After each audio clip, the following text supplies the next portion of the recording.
Bonjour tout le monde, je suis vraiment ravie de lancer cette analyse d'un des textes les plus marquants de la philosophie moderne. On plonge aujourd'hui tête première dans l'œuvre monumentale de Martin Heidegger, Être et temps.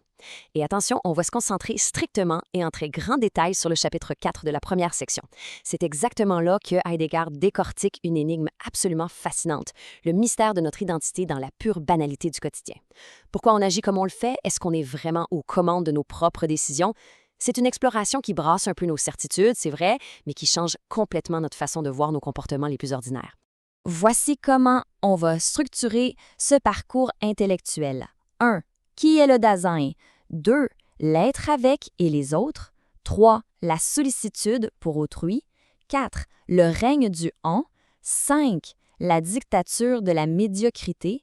Et on finit avec le point 6. Retrouver le soi authentique. Section 1. Qui est le Dasein?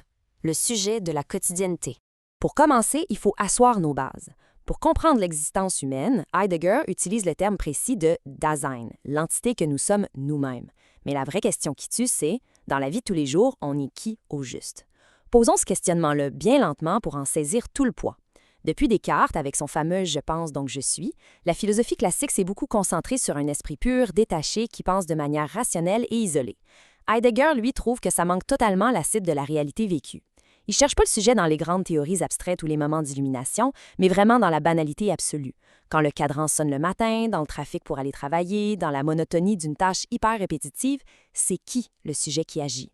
Ce que Heidegger observe, et c'est primordial, c'est que l'humain, c'est pas un savant en blouse blanche qui observe froidement l'univers de loin.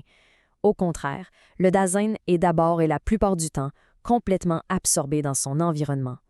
Pensons à ces moments où on conduit sur l'autoroute et qu'on arrive à destination sans même avoir le moindre souvenir du trajet parce qu'on roulait sur le pilote automatique.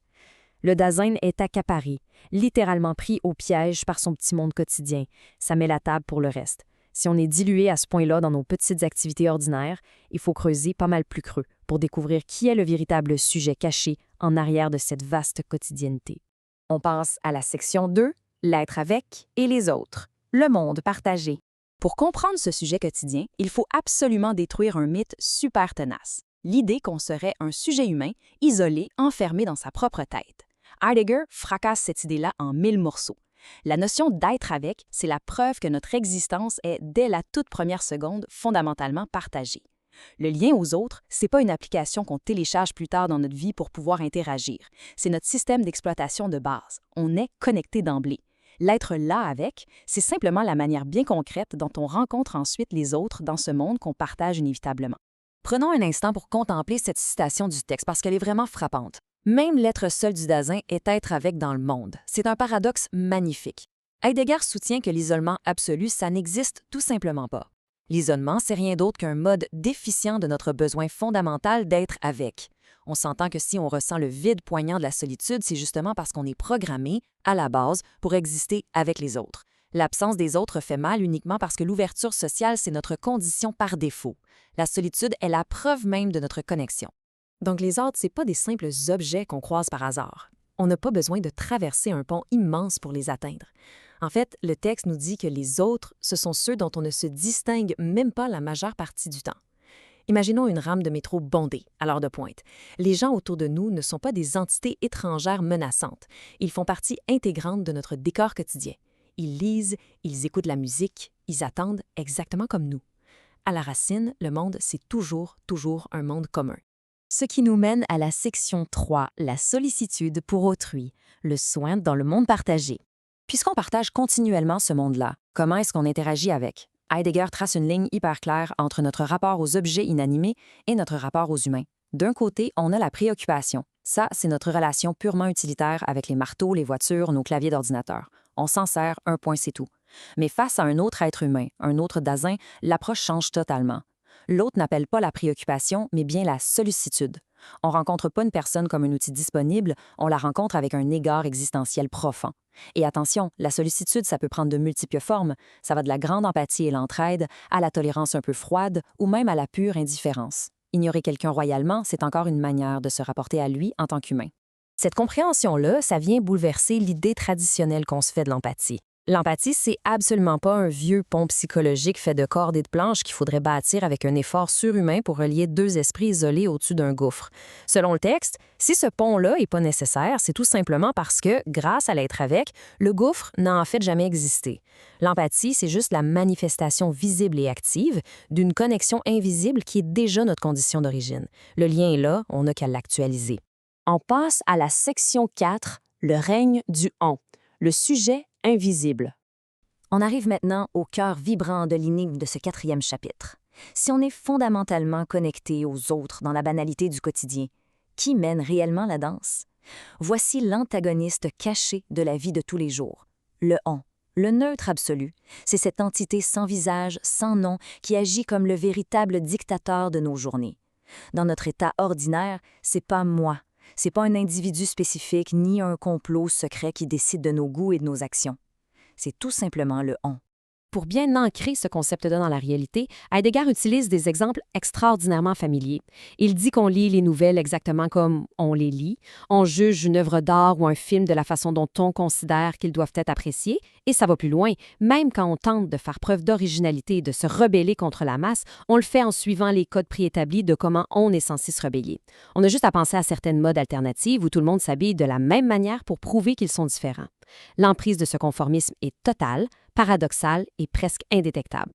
Section 5, la dictature de la médiocrité. C'est le temps de démasquer la foule. Comment est-ce que le on fait pour exercer une dictature aussi implacable? Heidegger pointe 4 grands leviers de contrôle psychologique. Le distancement, d'abord, c'est notre anxiété constante face à l'écart qui nous sépare des autres, cette habitude d'évaluer notre réussite par rapport aux voisins. La médiocrité, ici, c'est pas une insulte, c'est le maintien féroce de la moyenne et de la conformité. Le nivellement, qui s'attaque à tout ce qui sort de l'ordinaire pour le ramener dans le rang, et finalement le déchargement d'être, qui efface la responsabilité individuelle. Il faut absolument creuser ces 2 derniers points. La dimension tragique du nivellement est vraiment fascinante. C'est un processus incessant où toute pensée véritablement originale, tout questionnement profond est immédiatement aplati pour passer pour quelque chose de bien banal. Le nivellement réduit la complexité en de petits clichés digestes, un peu comme les phrases toutes faites qu'on voit circuler sur les réseaux sociaux. Ça garantit que personne ne sort trop du lot, que la norme reste intacte et que tout le monde demeure confortablement endormi dans la moyenne sans rien risquer de trop authentique. Insistons un peu sur le déchargement d'être, parce qu'il y a une réalité assez glaçante là-dedans. Si on obéit aussi volontiers au « on », c'est parce qu'il nous délaisse du poids effrayant de notre propre liberté. Prendre une décision authentique, c'est terrifiant. Le « on », lui, prémarge les jugements pour nous.